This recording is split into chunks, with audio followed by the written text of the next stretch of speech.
Hello everyone, welcome to another Rick's Picks. Today I'm going to be doing my review of NECA's version of Splinter as Van Helsing. Now this is a really cool toy line. I really enjoy how they mix the old, horror monsters with the Teenage Mutant Ninja Turtles. So it's a lot of fun. I really enjoy this line. So what I'm going to be doing is I'm going to take a look at him in box first. Then I'm going to take a look at him and his accessories. And then I'm going to give you my thoughts on the toy. So just remember, if you do like this, go ahead and hit that thumbs up. And if you want to see more, hit that subscribe button. So without any further ado, let's get to the review. All right, so here he is in box, and I love this artwork. All of these figures have some really cool artwork to them. I love the colors to this. I like the way how, the painting looks. You got the Turtles, X-Monsters, Splinter as Van Helsing, the ultimate action figure. That's really cool. So you open it up, you got a picture of the figure here, and then you have the actual figure inside his clamshell with all his accessories. All right, spin this around this way. You have the Van Helsing logo, Turtles, X-Monsters, the cover picture. Spin it around to the back. And I said this in my other reviews for this line, I just love how they give this that old school, horror movie type poster look to it. Star Splinter as Van Helsing, trouble with monsters, call the rat with the hat. It's really neat. It really pops. And I just love the way how they do all this. And then on this side, you have the other figures of the line. So you have Splinter, you have Leo, Raph, and Mikey. And spin it around this way, you have, the cover art, Van Helsing, Turtles versus Monsters. You got your age restrictions and choking warnings.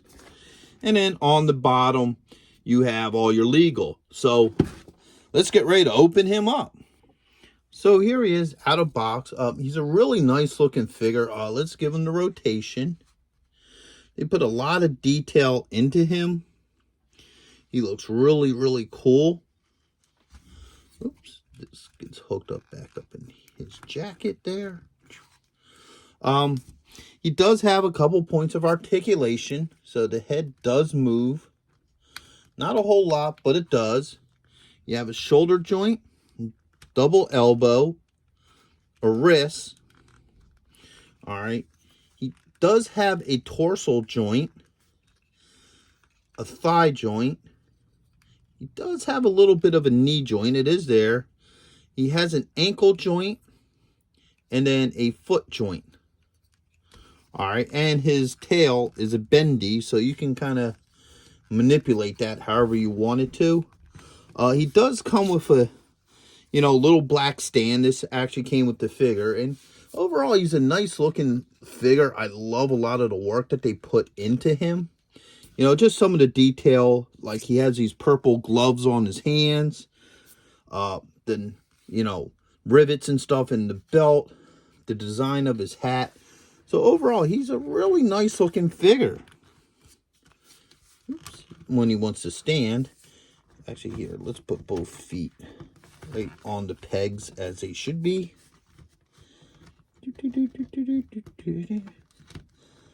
There it goes. So now he stands a little bit better.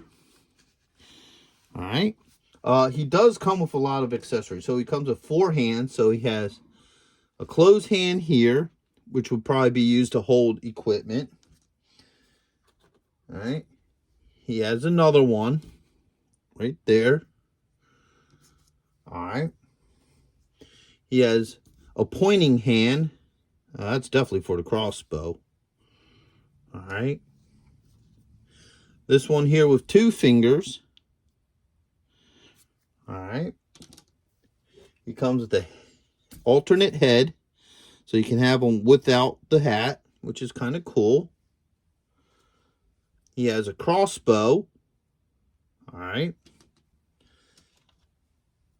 He has a knife. He comes with 3 stakes. So that's 1, 2, and 3, and they just fit in these little holes here.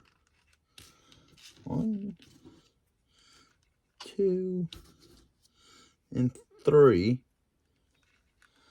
All right. And then he comes with 4 arrows.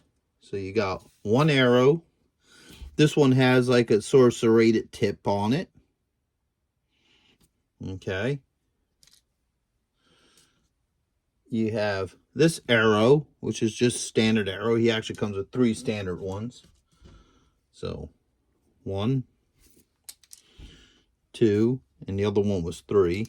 And then he has this one that's caked with garlic. So you have 4 or 5 garlic pieces on there. So that's kind of cool. So he's a really neat looking figure. So let's start looking at his accessories with him.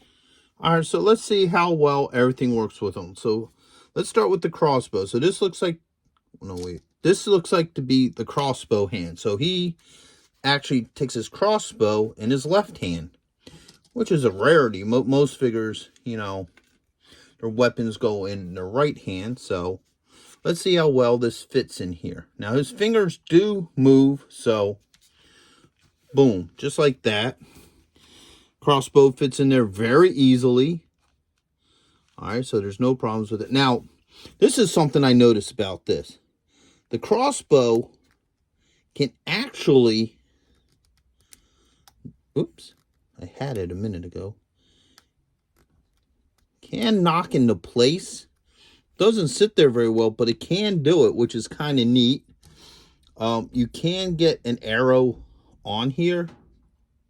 They don't sit very well, but they actually can sit on there, which is kind of neat. All right.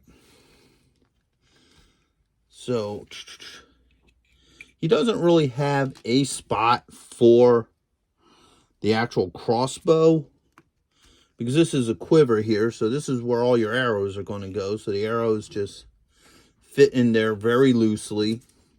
So that's something you may want to be aware of. All right.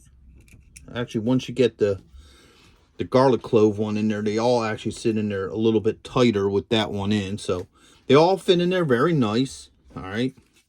Now, take this off. You got your weapon hand here. So let's see how well the dagger fits in there. All right. So the knife fits in there very well. Now, I thought he was supposed to come with 4 stakes, but no, it's actually 3 stakes and a dagger. So this last hole here is actually made for the dagger. So that sits in there just like that. Here, let's move his arm out of the way so you can see it. And let's see how well he holds the stakes. All right. All right, so yeah, the stakes fit in just as nice. So he can hold the stakes. He can, you know, hold the dagger. All right. Now, one thing about this figure that I'm noticing is be a little careful with the quiver. All right. There's a little peg hole here that the quiver sits in. It tends to want to pop out of there. So that might be a little bit of an area of concern.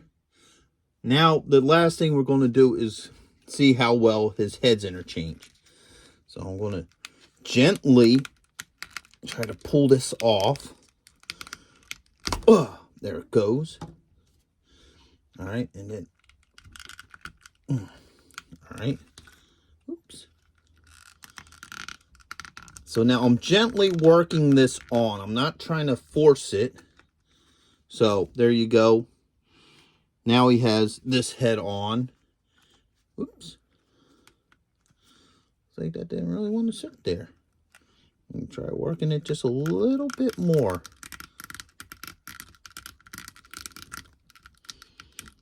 All right. And see, this is what I'm saying. See how easily that quiver just pops out of that hole? So now, if you're somebody who probably isn't too much about, you know, your figures being absolutely perfect, you may put a little bit of glue in there just to hold that in there nice and tight. But overall, he's a really nice looking figure. I really like him. You know, he would definitely look great on your shelf of your turtle toys or even your horror toys or a mixture of both. So overall, I like this figure. He's definitely one worth having. So hopefully you liked this review. If you did, go ahead and hit that like button or hit the subscribe button. And if you want to see more of my Teenage Mutant Ninja Turtle reviews, check out my Teenage Mutant Ninja Turtles playlist. So until the next one, late. Thank you for watching this video. If you did like this video, do me a favor, hit the like button, subscribe, share it with friends, hit the notification bell so you can see more content, and always leave a comment. I'm always happy to hear from you. And check out my Patreon page where I have things that you won't see, on this normal page. So once again, thank you for watching this video, and I hope to see you in the next one. Later.